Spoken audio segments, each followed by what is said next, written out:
بسم اللہ الرحمن الرحیم۔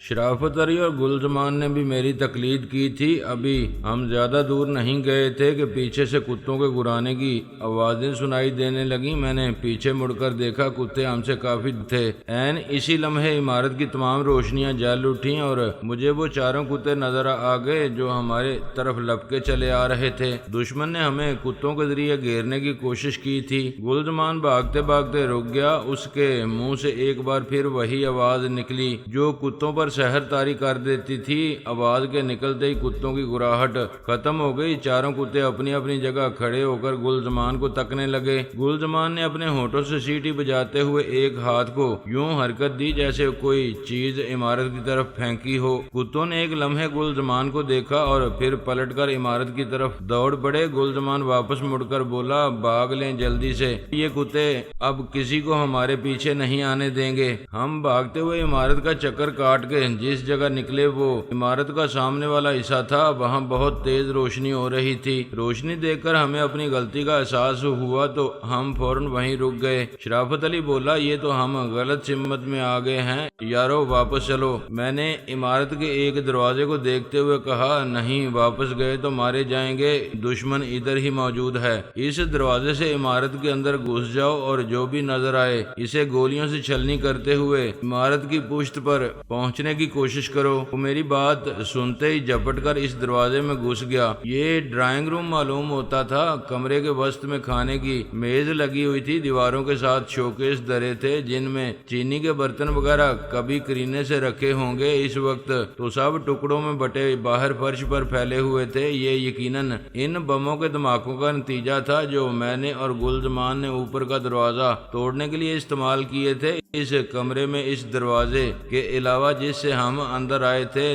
دو دروازے اور بھی تھے۔ ایک بالکل ہمارے سامنے تھا اور دوسرا دائیں جانب۔ ہم سامنے والے دروازے کی طرف بڑھ گئے۔ یہ خاصا آراستہ ڈرائنگ روم تھا، لیکن اس وقت یہاں بھی ابتری ہی پھیلی نظر آ رہی تھی۔ ہر سو اس کمرے کے چاروں طرف ہی دروازے تھے۔ بائیں جانب کا دروازہ تو یقیناً سامنے ہی کی طرف سے لے جاتا ہمیں۔ سامنے والے دروازے سے کتوں کے گرانے اور کئی آدمیوں کے چیخنے چلانے کی آوازیں ہم تک پہنچ رہی تھیں۔ چنانچہ ہم نے دائیں طرف والے دروازے کی جانب بڑھ گئے۔ میرا اندازہ تھا کہ اس طرف سے ہم مکان کے عقبی حصے میں ضرور پہنچ جائیں گے۔ میرا اندازہ بالکل ٹھیک ہی تھا۔ ہم اس دروازے سے گزر کر جس کمرے میں پہنچے وہ وہی کمرہ تھا جس کے اوپر جانے کے لیے زینہ بنا ہوا تھا۔ اس کمرے سے ہم باہر نکلے تو ہمارے سامنے ہی وہ دیوار تھی جس پر رسی کی سیڑھی لٹکا کر ہم یہاں آئے تھے۔ میں نے ادھر ادھر نظریں دوڑائیں۔ یہاں میدان بالکل صاف تھا۔ دروازے سے کچھ دور تک ان کے بڑے بڑے دھبے نظر آ رہے تھے۔ یہ خون انہی دونوں کا تھا جن پر ہم کتے چھوڑ کر اندر گھسے تھے، لیکن اس لمحے وہاں نہ کتے نظر آ رہے تھے اور نہ ہی انسان۔ دونوں کا کچھ پتا تھا۔ ہم بھاگتے ہوئے اس طرف بڑھتے چلے گئے جہاں ہم نے دیوار پر سیڑھی لٹکائی ہوئی تھی۔ سیڑھی دیوار کے ساتھ اسی طرح لٹکی ہوئی تھی۔ ہم باری باری کسی دشواری سے گزرے بغیر ٹرک پر واپس پہنچ گئے۔ گلزمان نے پول سے لگی ہوئی سیڑھی وہاں سے ہٹا کر ٹرک کے اگلے حصے سے لگا کر کھڑی کر دی۔ اس دوران شرافت علی نے رسی کی سیڑھی دیوار سے کھینچ کر ٹرک میں ڈال دی۔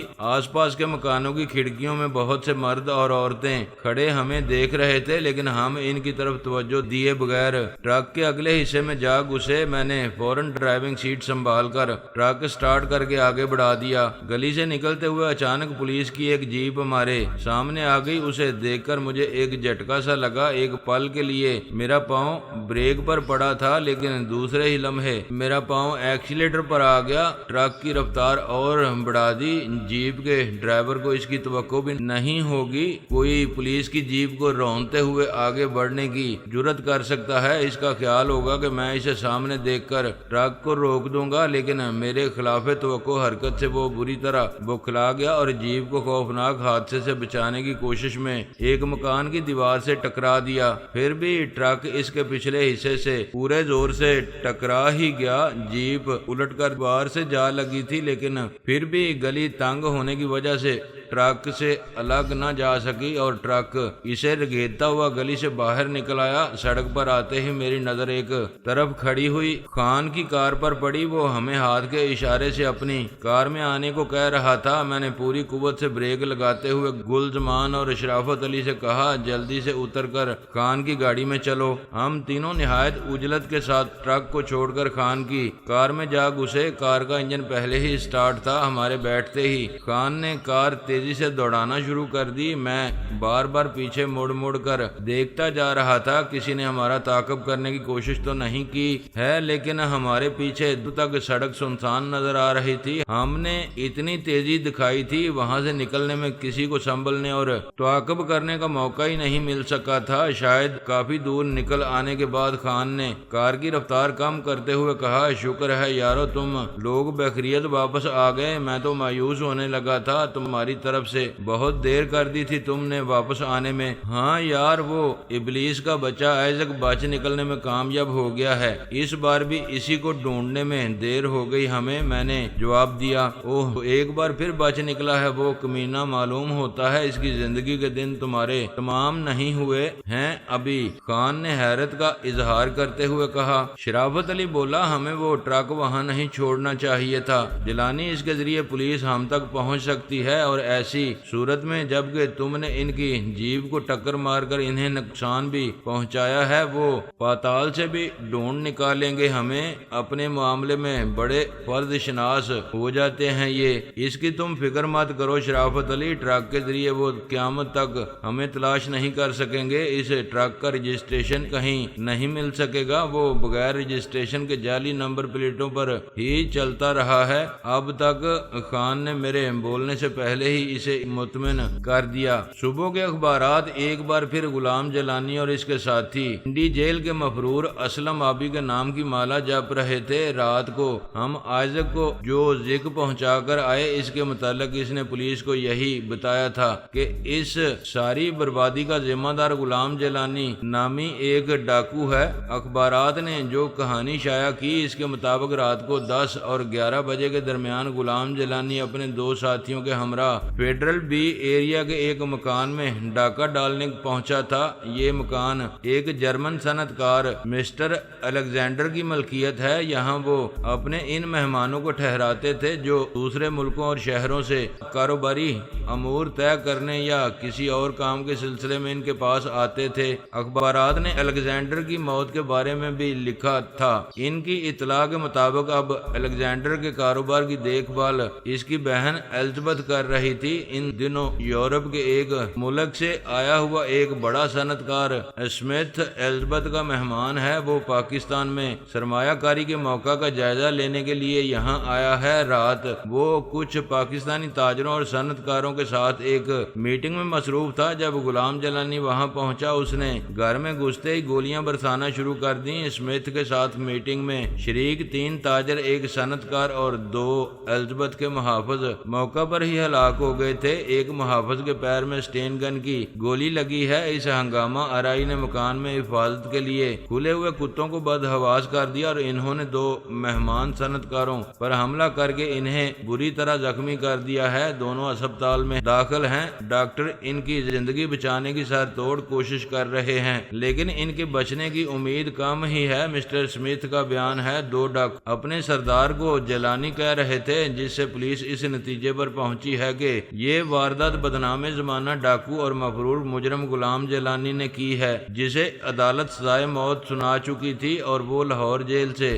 فرار ہونے میں کامیاب ہو گیا تھا۔ غلام جیلانی کی گرفتاری پر 50,000 روپے کا انعام بھی مقرر ہے، لیکن ایک طویل عرصہ گزرنے کے بعد بھی وہ اب تک پولیس کی دسترس سے محفوظ ہے۔ اس کے بعد اخبار نے پولیس کی نااہلی اور میرے ماضی کے قصے خوب نمک مرچ لگا کر شائع کیے تھے۔ ایسے واقعات اور قتل، ڈاکہ زنی کی ایسی وارداتیں میرے نامہ اعمال میں درج کر دی تھیں جن کی مجھے خبر تک نہیں تھی۔ فیروز یہ ساری تفصیل پڑھ کر بولا، یار جیلانی، یہ تمہیں تو ان لوگوں نے ہیرو بنا ڈالا ہے کسی فلم کا، اور یہ اسمتھ کون ہے بھائی جس نے پولیس کے سامنے تمہارا نام لیا ہے؟ ذلیل ابن یہود آئزک کے سوا اور کون ہو سکتا ہے؟ اس کمینے نے اپنا نام بدل کر پولیس کو بیان دیا ہے۔ میں نے کہا، ہاں شاید تم ٹھیک ہی کہہ رہے ہو اور وہ تمہاری لیزی بیگم اسے الیگزینڈر یعنی جیرالڈ کی بہن بنا کر یہاں اس کاروبار اس کے سپرد کر دیا ہے۔ ان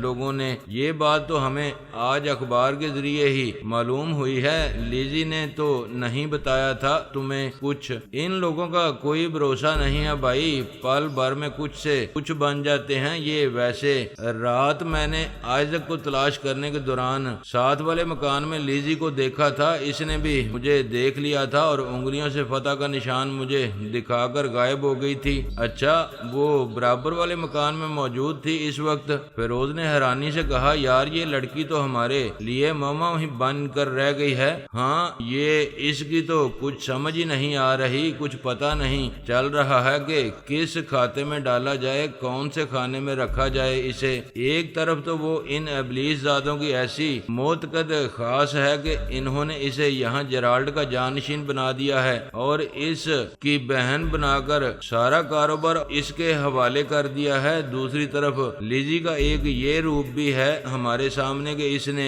پیشگی اطلاع دے کر شرافت علی کے خلاف آئزک کی کارروائی کو ناکام بنا دیا اور پھر ہمارے ہاتھوں اسے شدید قسم کی زک بھی پہنچا دی۔ پھر میں نے کہا اس کے بارے میں جو معلومات مجھے سان فرانسسکو میں گریگری نے فراہم کی تھیں، اس کے مطابق تو وہ ایک کٹر قسم کی یہودن ہے جسے اسرائیل کے بدنام زمانہ محکمے موساد نے بچپن ہی سے سخت تربیت دے کر اسرائیلی مفادات کے لیے کام کرنے کو تیار کیا ہے۔ سان فرانسسکو یہاں تک اس کا ہر بیس اس کی تائید کرتا رہا ہے کہ گریگری کی اطلاعات درست تھیں، لیکن اب تک اس کا ایک بالکل مختلف روپ ہمارے سامنے آیا ہے جس نے الجھا کے رکھ دیا ہے ہم سب کو۔ اس طرح تو ہم مارے جائیں گے کسی دن۔ ہمیں اس کے بارے میں کوئی فیصلہ کر ہی لینا چاہیے، اور یہ فیصلہ کوئی اتنا آسان کام نہیں ہے۔ کسی نتیجے پر پہنچنے کے لیے ہمیں ایک بار اس سے مل کر صاف صاف باتیں کر لینا چاہیے۔ فیروز بولا،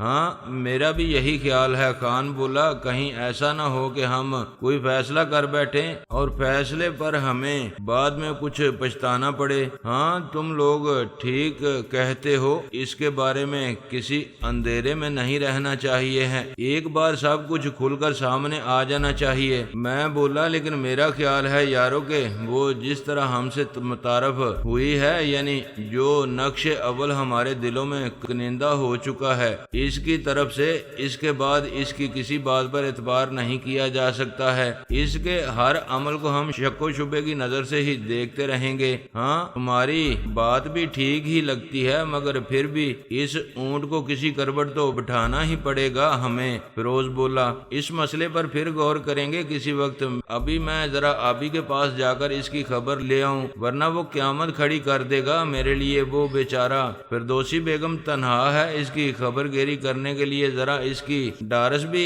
بنداتے رہنا چاہیے ہمیں۔ آبی کی زبان کو تو جانتے ہوگے کیسے کیسے گل کھلاتی رہتی ہے، عاجز کر دیا ہوگا اس نے غریب کو۔ میں نے اٹھتے ہوئے کہا، ہاں چلو میں بھی چل رہا ہوں تمہارے ساتھ۔ تمہارا دوست تو بہت دلچسپ آدمی ہے جیلانی، اس کی باتوں سے کوئی عاجز نہیں آ سکتا۔ فردوسی بیگم کو اس نے بوریت کا ذرا بھی احساس نہیں ہونے دیا ہوگا۔ ویسے یہ عورت بڑی مخلص ہے، ورنہ کوئی کسی کے لیے خود کو خطرات میں ڈالنا کہاں پسند کرتا ہے۔ وہ تو اس آبی کی خدمت ایسے کر رہی ہے جیسے وہ اس کا سگا بھائی ہو، ماں جایا ہو وہ اس کا۔ فیروز بولا، اس میں کوئی شک نہیں ہے، ایسا لگتا ہے جیسے اس کے خمیر میں خروش کچھ زیادہ ہی شامل ہو گیا ہے۔ یوں بھی اس کا دنیا میں ہے ہی کون؟ اتنی بڑی دنیا میں وہ تنہا ہی زندگی کے سرد و گرم سہتی رہی ہے، ایسے میں ہماری دوستی اس کے لیے سرمایہ حیات ہی ہے۔ ہاں بھائی، تنہائی کا عذاب بڑا ہی اذیت ناک ہوتا ہے۔ انسانوں کے اس جمع غفیر میں جب کوئی ایک بھی ایسا نہ رہے جس سے آدمی اپنا دکھ سکھ بیان کر سکے تو زندگی ایک کرب مسلسل بن کر رہ جاتی ہے۔ فیروز نے میرے ساتھ قدم اٹھاتے ہوئے کہا، یہ دنیا بڑی بری جگہ ہے میرے یار، یہاں تمہیں کوئی خوش نظر نہیں آئے گا۔ ہر شخص کو بے شمار گلے شکوے ہیں اس سے، پھر بھی یہ زندگی اتنی عزیز ہے آدمی کو کہ عمر کے کسی حصے میں بخوشی دنیا کو چھوڑ جانے پر آمادہ نہیں ہوتا۔ ابھی مجھے دیکھتے ہی چلایا، اوے جیلانی، یہ رات تم لوگوں نے پھر شب خون مار دیا اس فرزند اسرائیل پر۔ میں نے اس کے قریب بیٹھتے ہوئے کہا، اوے ابھی افسوس اس بات کا ہے کہ وہ کتا آج تک پھر بچ گیا میرے ہاتھوں سے، پھر بھی تم بولو، میں نے دھیمی آواز میں کہا۔ آدمیوں کا ذکر سن کر انہوں نے فوراً یہ بوجھ لیا ہوگا کہ ان دو میں سے ایک تو اسلم آبی ہے۔ ان بیچاروں کو یہ کیا معلوم کہ آبی آج کل اللہ کے نام پر جولی پھیلانے کی ریہرسل میں مصروف ہے۔ بک نہیں ہوئے، کیا سمجھتا ہے تو کیا میں اب ٹھیک ہی نہیں ہو سکوں گا؟ کبھی یہ خیال دل سے نکال دے اپنے۔ آج میں باتھ روم تک خود چل کر گیا تھا اپنے پیروں سے، اللہ نے چاہا تو جلد ہی دوڑتا بھاگتا بھی نظر آیا کروں گا میں تجھے۔ اچھا، یہ تو نے بڑی اچھی خبر سنائی ہے بھائی، میں تو سمجھ رہا تھا تیری لمبی ہی چھٹی ہو گئی ہے اس بار۔ میں نے کہا، غلط سمجھ رہا تھا تو بیٹے، ابھی تک ایسا کوئی زخم دریافت نہیں ہو سکا ہے جو آبی کی لمبی چھٹی کرا دے۔ آبی سینہ پھلا کر بولا، اتنے غرور سے بات نہ کر بچے، جانتا نہیں ہے تو یہ بات سونے رب کو پسند نہیں ہے، توبہ کر جلدی سے، میں نے ذرا تلخی سے کہا۔ اس نے جلدی سے دونوں ہاتھوں سے اپنے دونوں کان کھینچ کر گالوں پر تمانچے مارتے ہوئے کہا، ویری سوری، بڑی بھول ہو گئی ہے مجھ سے ربا، میں تیرا عاجز اور گناہ گار بندہ معافی کا درخواست گار ہوں، مجھے معاف کر دینا میرے مولا۔ وہ فردوسی بیگم کدھر چلی گئی آبی؟ وہ دکھائی نہیں دے رہی ہے کہیں؟ میں نے فردوسی بیگم کی تلاش میں نظریں دوڑاتے ہوئے پوچھا۔ جائے گی کہاں وہ تجھے چھوڑ کر؟ اب تو وہ تیرے نام لکھ دی گئی ہے پیارے، مجھے رشک آتا ہے یار تیری قسمت پر۔ وہ مسکراتے ہوئے بولا، فضول مت بکا کروئے، لگام دے کے رکھا کر اپنی زبان کو، وہ غریب اتنے خلوص سے تیری خدمت کرتی ہے اور یوں بکواس کرتا ہے، اس کے لیے دل آزاری نہ کیا کر کسی کی۔ ایسی باتیں اس کے کانوں میں پڑ جائیں تو کیا سوچے گی وہ ہمارے بارے میں کہ کیسے ذلیل لوگ ہیں ہم۔ میں نے اسے سرزنش کی۔ وہ ہنس کر بولا، تیرا کیا خیال ہے؟ کیا اس نے کبھی نہیں سنی ہیں ایسی باتیں؟ بیٹے جیلانی، وہ تو بہت خوش ہوتی ہے ایسی باتوں سے، کبھی اس کی آنکھوں میں جھانک کے تو دیکھ کیسے کیسے سپنے بسا رکھے ہیں اس نے اپنی ان ہرنی جیسی آنکھوں میں۔ بڑا سنگ دل اور خود غرض ہے یار تو جیلانی، تجھے اپنے سوا کچھ دکھائی ہی نہیں دیتا ہے۔ ایسی وفاقی بندی بیگم کا حال جاننے کی بھی فرصت نہیں ملتی تجھے۔ فیروز نے فوراً اس کی ہاں میں ہاں ملائی۔ ہاں بھائی جیلانی، ایسا نہیں کرنا چاہیے تمہیں، اس کا خیال ضرور رکھا کرو تم، آبی نے ٹھیک کہا ہے۔ اچھا یار، ختم کرو یہ قصہ، میں پوچھ رہا تھا وہ ہے کہاں؟ میں نے بات کو مزید بڑھنے سے روکتے ہوئے کہا، ہے کہاں بھائی؟ یہیں کہیں کسی جگہ جنت پر اپنا حق تسلیم کرانے میں مصروف ہوگی۔ تیرا دل بہت بے چین ہے، ملنے کو تو بلا دوں؟ میں نے فیروز سے کہا، چلو بھائی فیروز اٹھو یہاں سے، اس پرشیطان کے کسی چیلے نے قبضہ کر رکھا ہے، اس سمے یہ کوئی قاعدے کی بات نہیں کرے گا۔ اس گھڑی ہم چل کر شرافت علی کی خیریت معلوم کریں۔ فون پر آئزک نے پولیس کے سامنے میرا نام لیا ہے تو اسے کسی نہ کسی طرح یہ بھی خبر کر دی ہوگی کہ میرا ٹھکانہ ان دنوں شرافت علی کا جمشید روڈ والا بنگلہ ہے۔ یہ خیال ابھی آیا ہے مجھے، یہ حقیقت بھی تھی کہ مجھے بس اچانک ہی یہ خیال آ گیا۔ اس گھڑی میری بات سن کر فیروز بھی چونک پڑا، بولا، یہ تو تمہیں بہت ہی پتے کی بات سوجی ہے جیلانی، میں خبر پڑنے کے بعد سے اب تک اسی پر غور کر رہا تھا کہ آئزک نے کسی خاص مقصد کے بغیر تمہارا نام نہیں لیا ہوگا پولیس کے سامنے، لیکن وہ مقصد میری سمجھ میں نہیں آ رہا تھا۔ اب بات سمجھ میں آئی ہے، وہ تمہارے ساتھ شرافت علی کو بھی پولیس کے چکروں میں الجھا کر اپنی راہ سے ہٹا دینا چاہتا ہے۔ بڑی گہری چال چلی ہے اس نے، ایک تیر سے دو شکار کرنے کی کوشش کی ہے۔ ہم تیزی سے آبی کے پاس سے اٹھ کر چلے آئے۔ میں نے واپس آتے ہی ٹیلی فون اٹھا کر شرافت علی کے نمبر ڈائل کر دیے۔ دوسری طرف سے فون کسی لڑکی نے ریسیو کیا تھا اور جب اسے معلوم ہوا کہ میں شرافت علی سے بات کرنا چاہتا ہوں تو اس نے فوراً ہی ریسیور شرافت علی کو دے دیا۔ وہ شاید قریب ہی موجود تھا اس وقت۔ میں نے اسے اپنے خدشے کا اظہار کیا تو وہ ہنس کر بولا، بہت دیر میں یہ خیال آیا ہے تمہیں؟ یہاں تو یہ معاملہ حل بھی ہو چکا میرے بھائی، میں ابھی تمہارے پاس آنے کو گھر سے نکل ہی رہا تھا۔ بہرحال 15 منٹ انتظار کرو، میں ادھر ہی آ رہا ہوں، وہیں آ کر اس کی تفصیل سناؤں گا۔ ٹھیک ہے، میں انتظار کر رہا ہوں۔ میں نے شرافت علی سے یہ کہہ کر ریسیور رکھ دیا۔ کیا ہوا؟ کیا بات بات ہوئی یہ تم نے تو 2 ہی باتیں کر کے فون رکھ دیا۔ فیروز نے جلدی سے پوچھا۔ وہ یہیں آ رہا ہے، کہہ رہا تھا مجھے بہت دیر میں خیال آیا اس بات کا، شاید پولیس وہاں بہت پہلے پہنچ گئی تھی۔ اچھا، وہ حیرانی سے بولا، کوئی گڑبڑ والی بات تو نہیں ہے؟ نہیں، شاید ایسی کوئی بات نہیں ہوئی ہے، وہ کہہ رہا تھا اس نے معاملہ نپٹا دیا ہے، میں نے جواب دیا۔ شرافت علی نے مجھ سے 15 منٹ پہنچنے کو کہا تھا، مگر جب وہ میرے پاس پہنچا تو 40 منٹ ہو چکے تھے۔ میں نے پوچھا کیوں، خیریت تو ہے شرافت علی؟ تم 15 منٹ کے بجائے 40 منٹ میں پہنچے ہو یہاں۔ وہ بولا، گھر سے نکلنے کے بعد تھوڑی ہی دور چل کر مجھے پتا چلا کہ کوئی میرا تعاقب کر رہا ہے، چنانچہ میں اس سے جان چھڑانے کی خاطر ادھر آنے کی بجائے سیدھا ٹاور کی طرف چلا گیا۔ وہاں میری کچھ دکانیں اور آفس ہیں، میں نے کار ایک دکان کے سامنے کھڑی کر دی اور آفس چلا گیا۔ چند منٹ آفس میں بیٹھنے کے بعد میں عقبی دروازے سے باہر نکل کر ایک ٹیکسی کے ذریعے ادھر آ گیا۔ تعاقب کرنے والا جو کوئی بھی تھا وہیں میری کار پر نظریں جمائے بیٹھا سوکھ رہا ہوگا۔ ویسے تم نے کچھ اندازہ کیا اس کے بارے میں کہ وہ کون ہو سکتا ہے؟ میں نے سوال کیا۔ نہیں، میں یہ نہیں معلوم کر سکا۔ دراصل میں اس پر کسی طرح بھی یہ ظاہر نہیں ہونے دینا چاہتا تھا کہ میں اس تعاقب سے واقف ہو چکا ہوں، اسی لیے میں نے اسے ڈاج دینے کی بھی کوشش نہیں کی۔ اسے اگر اس کا پتہ چل جاتا تو آئندہ وہ بہت زیادہ محتاط ہو کر تعاقب شروع کر دیتا اور اس طرح وہ میرے ساتھ ہر جگہ پہنچ جایا کرتا۔